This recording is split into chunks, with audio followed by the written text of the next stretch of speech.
Yeah, we got The a question lot of of exciting new stuff. the question of the day is: are y'all trolling us, or is this Hellraiser a real thing? This is a real thing. It's right All here. right. So it's it it's been really cool to kind of show it to people and sort of tease everybody with it and kind of hear what everybody's thoughts are. Anytime a a truly new bait, all the time there's copycats in the industry and there's people basically redoing something. Everybody's made a jerk bait, everybody's made a crank bait, but trying to come up with something that's truly its own.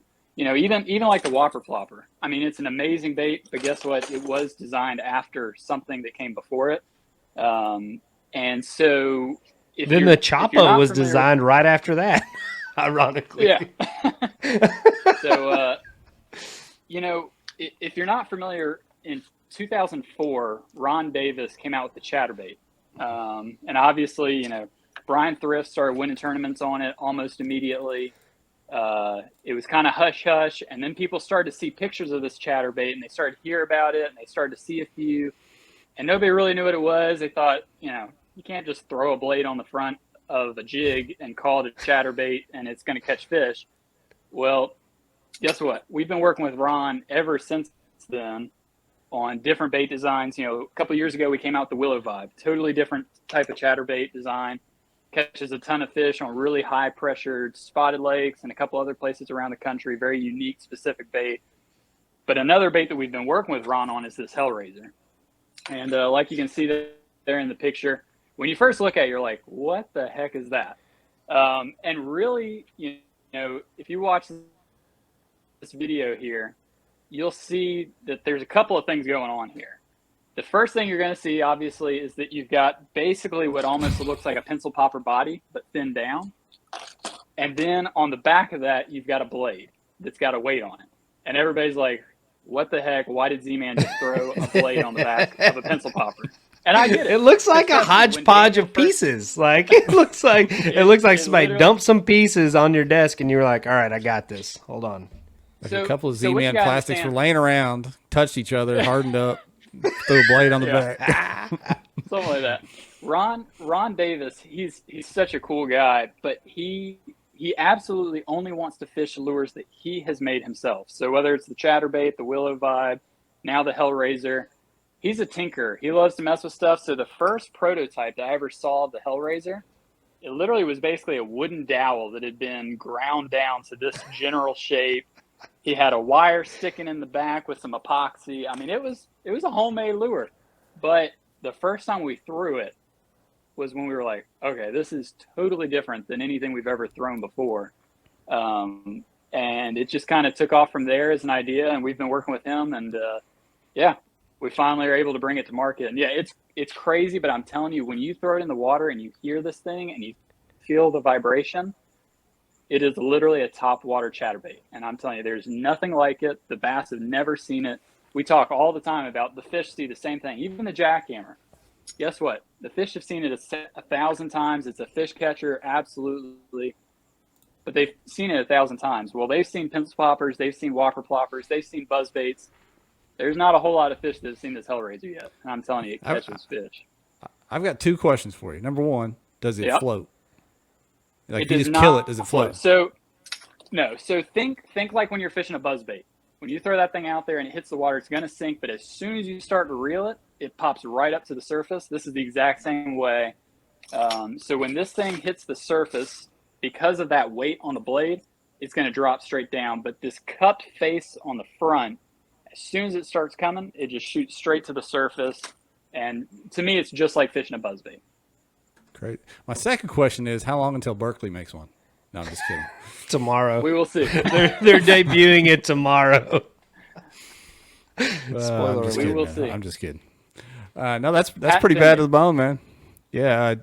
Jesse Halverson says he wants one just off that description. So it sounds like a turbocharged like shower blower. So it sounds like it's a bait that has a lot of action, but you've added with that blade, obviously a lot more vibration associated with it. It almost looks like a little needle nose gar bait with a. It looks like a little needle nose gar with a blade hanging off the back. And one thing, when you watch the video and you actually see it in the water, and you think if you're the fish behind it, like we're looking at it, and we're like, all right, it's got this weird long body, and then it's got this weird blade contraption. But really what the fish are seeing is they're seeing the flash, and they're seeing this feathered treble hook. When you start looking at the camera angle, looking up at the back of the bait, they're not seeing all this contraption. I mean, it's got rattles inside. It's got a long, slender body, but honestly, that adds to the castability. Yeah, it adds a little bit of profile, but that's not what the fish are keying in on. It's almost all the fish are coming up and eating square at the back. And one cool thing about this bait, so you notice in the video, it walks side to side, but that blade is basically staying in the same spot. So whereas like a traditional pencil popper or any kind of walking bait, it's shooting side to side. And a lot of times you get fish they're swiping at and they miss it because this thing's going all over the place. Well, this has the side to side action, but it's not actually going to the side back and forth. The tail is staying in place. So the hookup ratio has been really good on this bait. So that's what I was going to ask about keeping fish pinned with that much weight on the blade itself. If a fish comes up and is grabbing it from behind there, are they able to shake loose with that weight on the blade? In my experience, no, just because this hook is still completely free from the blade. And honestly, when it collapses, that weight basically sits down right in front of those points on the treble hook. And we've had awesome hookup ratios, and they stay pinned really well. See that thing again. Yeah, look, put up them detail shots, Jeff. I'm thinking Florida, man. They're always targeting those fish, the pinfish, whatever the heck that swim around down there in Florida. Looks like it'd be a killer down there. I don't know. We've caught tons of fish in Florida. That fish is brown. That's a brown fish. That's a brown fish. Yeah. Let's say as soon as I say that, I scroll to a smallmouth. What would it take? Let's say if you had like a pro team guy going to Susquehanna in like I don't know about 9 days. What would it take for him to get a Hellraiser in his pocket? Just a few days. Okay, all right. Maybe make something happen. No, seriously. I mean, this looks. I mean, obviously like nothing else, but that's one of the reasons I wanted to have you on here to talk about it is because it looks like nothing. Like it looks like somebody just completely, made this thing up.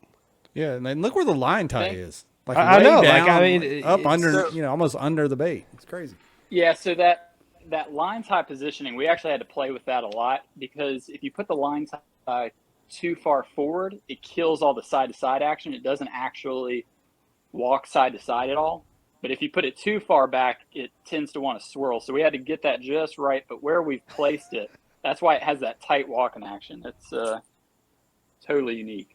And because of the weight on the back of it, one thing I was worried when I first saw it was I thought it would helicopter when you cast it. But this thing casts like a bullet. It throws a long ways. Mm-hmm. We got some questions coming in. Matt Zapala from the Northeast. What sizes will it be offered in? He asks. Yeah, so we're going to start off in just this one size. It's a 5-inch bait, and it's got a 5/8 ounce weight in it. So, all right. And really, I mean, to me, it casts almost like a 1 ounce bait would. Think like I would say it probably casts about the same as like a 110 Whopper Plopper or something like that. Maybe even a little bit better. Somebody asked what retail is on them over on YouTube. Southern Fishing Nut. $14.99. Okay. Really? What a bargain. Yeah. For a topwater chatterbait, we can go up on that. We can probably hit 16. Now you got to pick between a topwater chatterbait or a jackhammer.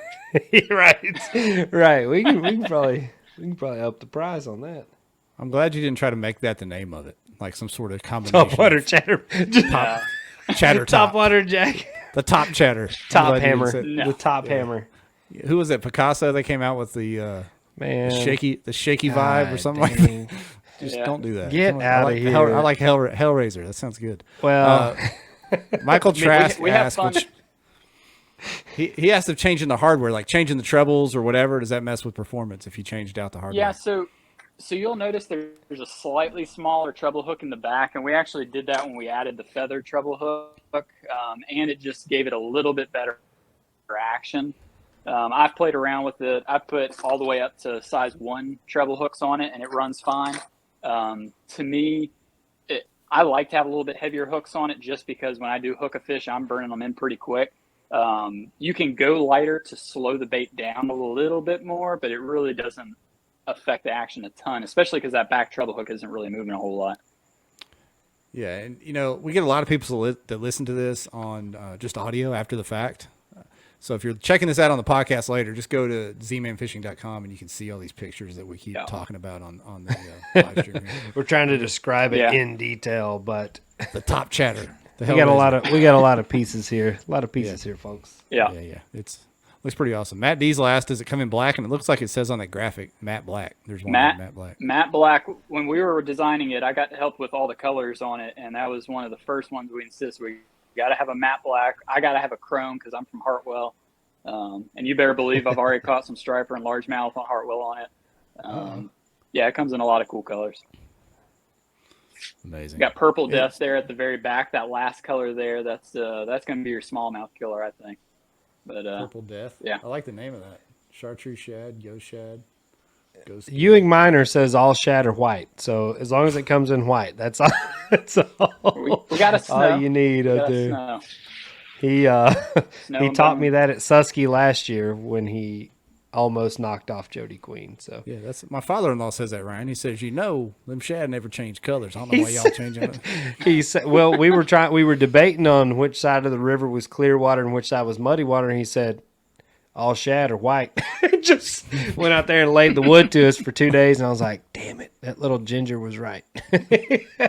He was exactly right. So I learned something right there. Hey, Bobby Tinker said you guys could have used that Saturday night. Is that true, Ryan? Bobby, I couldn't have used anything that was going to help me Saturday night. I threw Ned rigs, Carolina rigs, Texas rigs, jackhammers, buzz baits. I could not buy a single bite on Chickamauga. I gave everybody a 2.5 hour head start because I had my daughter's birthday dinner. And I got out there as the sun was going down, and I don't even think a fish even looked at anything I threw all night long. I loaded my stuff up at 2 a.m. and headed to the house. That's funny. Yeah. There wasn't nothing raising hell. Nothing raising hell on Saturday night. The Hellraiser could have saved you. Yeah. When are these things going to hit retail stores? Like in fall, or what are we talking So about? we're expecting on mid-September, so you'll probably see them hit retail stores early October, somewhere in that time frame. So, yeah. So Jamie Koza had him 2 weeks ago. Send me one. That's how that works. Dugout got him 2 weeks ago, boys.